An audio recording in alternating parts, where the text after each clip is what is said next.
Today, we are talking about a Facebook scammer once again, this time involving over $100,000 Australian. And whilst it does relate to a scam here in Australia and not America, the story is going to be pretty interesting for you all to follow because the parallels between what happens in the States to what's happened here is quite strong. It is something that you see often, irrespective of where the person is located. It's amazing how these scams all seem to follow the same path. Now, the reason why this story is also interesting is because the person involved is basically a wolf in sheep's clothing. There's somebody that's quite well known within the community. There's somebody that has had a lot of really positive transactions in the past. So they've sort of come out of nowhere and decided to rip people off. And it's, again, a common trait that you see with some of these scams. I'm going to take you through it all today, explain what basically went down, what people are doing, and then give you guys some tips on, what you can be doing to make sure that this doesn't happen to you or this doesn't happen to a mate, because we are a hobby, we are a community. At the end of the day, and we should be helping as many people out as possible. Now, this was brought to my attention through my mates at Double Coverage. Donna and Saucy over here talked to this in their podcast yesterday, their live stream. So do check it out if you want to see it in more detail, but do check them out regardless because they are pretty funny. And what they talked to was that there was a scammer here in Australia, allegedly named Kane Bundy, that has ripped people off in various ways. And I encourage you guys to do check this out. But what the Facebook groups essentially talk to is that this individual, Kane Bundy, is being called out by a number of people. And these scams range from, the absolute, small stuff, which is not trying to justify the behavior, to upwards of, $70,000 scamming people over with one transaction. Now, what this person over here, Joshua Ferrugia, is talking about is that this guy sold him a card, he paid for it and never got sent, right? Very basic scam, something that you see all the time on these Facebook groups, which was quite alarming because this guy, like I said, Kane Bundy, is quite well known in the Facebook groups here in Australia. So he's done a lot of deals. So this was strange. Now, what, Josh sort of did was he asked the question, I haven't got my money back. The guy won't, replied to me, he's not sent it. What the heck is going on? Now, this is an AFL footy card if you're wondering what it is. Now, through this post, a few others went off on some of the other groups here in Australia, and more people started to come forward. In particular, this one individual named Stephen in the comments of a separate post. Of Joshua's post, I should say. And what he talks to is the fact that he's quite well known within the community. He scammed him out of $40,000 Australian, 30,000 of which was the value of the cards he submitted, the other 10,000 being grading fees. And what he sort of talks to is quite a concerning situation that we often see with these group submitters. Now, I'm not sure if Kane was a group submitter, but you often see this in Facebook groups too, where you've got somebody submitting cards on behalf of others because people want to try and save on the postage to the US and then also the return, which is also where people, let themselves down. Trying to save a few dollars on $40,000 is maybe not the smartest thing to do. And I'm not trying to, victim blame this guy, but again, you guys get where I'm coming from. Now, what he talks to is the fact that he sort of didn't hear anything back. And then what Kane did eventually was come back to him and said, well, you got upcharged. He paid the money for the upcharge. It was about $2,000 as what it says here. But, it turns out he never actually sent the cards in the first place. So giving inclination of paying, Paul with Peter's money kind of thing that you see with these scammers. They sort of shoot themselves in the foot. They get money coming in from people. They spend it. Then all of a sudden they're trying to recoup the cost. So they're just trying to take money from everybody to sort of make everybody right? Never really making things right because you're always ripping off the next bloke, if that makes sense. Now, what this guy does talk to is that he got his money back in some capacity. There was a lot of lies back and forth. He's quite comfortable calling Kane a scammer. And he sort of says, yeah, he recouped his funds via other measures. I'm assuming he strong-armed him or something because 40 grand is a lot of bloody money, right? But he says that he owes a lot of people money, some to the small amount of a few $100s, and in one case, a person out of $70,000, which is crazy. So, just based in this guy's post alone, you're looking at $110,000 Australian, which is, insane. It's a lot of freaking money. It's about, $60,000, $70,000 USD. Now, there's one other post here from one of the various other groups that Josh posted this to, and you can sort of see here, this person saying he scammed him out of a $950 NBA card. This Mark guy basically saying he's well known within the Pokemon industry. He's ripped someone off from cards and $20K in grading fees. So there's another $20K to add to the number, right? And this is quite a concerning one because it has so many parallels to what you see with all these other scams, right? I've covered so many of these scams on my, channel over the last couple of years. And it's crazy how often the same things are sort of happening, right? It's always, or almost always, someone that's quite well known within the community.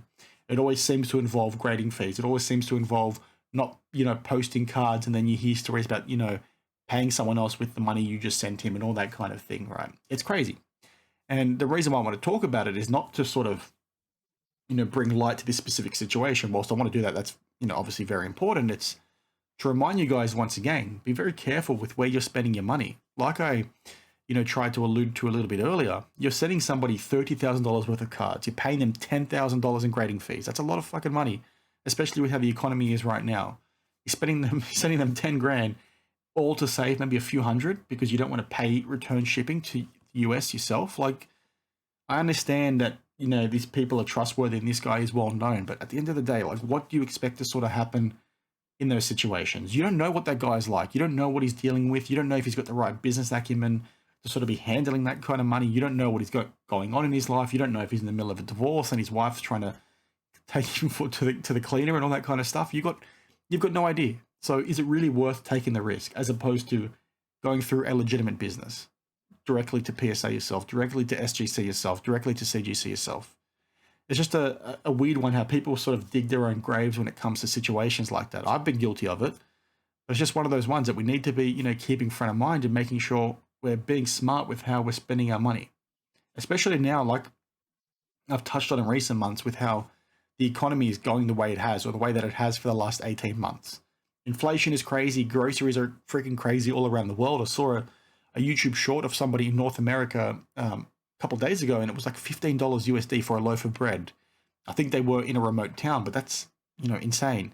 You got mortgage repayments going up, interest rates going up. It's crazy, and people are sort of getting more and more desperate. And I talked to this like 2 years ago when the decline started to happen within our hobby, right? You've got all these people that have over leveraged and overcommitted themselves when they've bought, cards for quite expensive for really high prices. They're never going to reach those things again. And, they're trying to recoup those. And the only way they really can recoup those is to sort of scam people. And that's why I think we've seen sort of scams blow up and become a lot more prevalent than what they have been in the past, because people are basically chasing their tail. They're trying to get their money back because they've buried themselves in credit card debt, or they've basically, borrowed against their mortgage to buy some of this stuff, which is absolutely insane. It's insane to say that, but people have done that, right? Read the forums on the internet, look at some YouTube videos. It's crazy. So the more the economy keeps going the way that it is, the more we're going to see this sort of stuff. And that's what I want you guys to remember as well. Like, yes, it's a community. Yes, we're meant to be having fun, but we've got to be very careful, where this money is going and where you're spending your money. And is it really worth saving a small percentage as opposed to risking, 30 grand, 40 grand? I don't think it is, but people seem to be doing that a lot lately. I think the other thing, again, to reiterate, is use PayPal friends and family, because, again, at least if you've got an opportunity there to get your money back. And yes, it does take time, but, we need to be smart. And especially with these Facebook groups, because like I said, we see this stuff all the time, right? There's a Facebook scammer group that I've referenced on this channel before. You see these stories literally every single day, and they all share the same traits. It's either somebody with a fake profile that people seem to fall for. It's either somebody using fake images and all that kind of stuff, or it's somebody that is somewhat known in the community and they're basically constantly going around and using Peter's money to pay Paul. It's insane how it just keeps happening and people don't seem to learn. And, again, I'm Australian. We are a fairly trusting people. We are a country that's sort of built on mateship and friendship, and we are all about the community. So we are quite trusting in situations like this. So it pains me to sort of say, well, maybe we shouldn't be doing that as often anymore. And I don't want to sort of hate on the hobby, because we are a community. We're meant to be having fun with each other and collect cards and shoot the shit and all that kind of thing. But, we're seeing this, far more often, in my opinion. And maybe I'm off base by saying that, but, I'm looking at these Facebook groups all the time and I'm seeing these stories. I get DMs, I get emails all the bloody time. It's just crazy how it just seems to sort of keep happening. So maybe that's something we need to revisit a little bit, or do more to sort of protect our fellow friends and hobbyists. Because if you're seeing someone like this scam someone, don't just eat the scam or get your money back and then forget about it. Get your money back and then call the piece of shit out on social media so they, don't scam somebody else, because that's basically the reason why you got scammed in the first place. Nobody basically reached out or said anything when the guy scammed them. So then you decide to use the guy, and guess what? You got scammed too. So it is what it is. I'm rambling, as I often do. Please share your thoughts down below. Please do check out the Double Coverage Boys, because they did a really good job covering this situation. Do check them out for their, weekly podcast, because they do a good job covering all the US sports and soccer and all that sort of stuff. They're pretty funny. So, give them a follow and tell them I sent you, and then Let me know if you maybe got scammed by this guy, or if you have some other tips down in the comments below on how to avoid being scammed, or allegedly scammed, or scammed by this alleged person, I should say. So, as always, share your thoughts down in the comments below, and I'll see you guys in the next one. Cheers.